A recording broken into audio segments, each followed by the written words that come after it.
Remove करत आहे ह्याला. टोटली लेझरनं त्याला जाळत्यात ते टोटली आणि पूर्ण पॅनलचा कलर चेंज होतो. कस्टमर नेहमी विचारतात की A to Z mobile Karad मध्येच काम का करावा. तर तुम्ही बघू शकता आयफोनचा 13 फुल्ली ग्लास ब्रेक आलाय आणि हे हातावर तुम्ही ग्लास याची काढू शकत नाही. जर तुम्ही याची ग्लास हातावर काढायला गेला विदाउट लेझर मशीन तर मोबाईलला डॅमेज व्हायचा रिस्क असतो, बॅटरीला प्रॉब्लेम येतो आणि काचेचे तुकडे ते पूर्णपणे आतमध्ये शिरतात. त्यामुळे कॅमेरा पण प्रॉब्लेम येतो, म्हणजे बरेच प्रॉब्लेम येतात.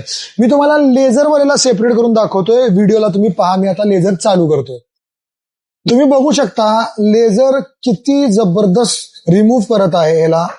टोटली लेझरनं त्याला जाळत्यात ते टोटली आणि पूर्ण पॅनलचा कलर चेंज होतो.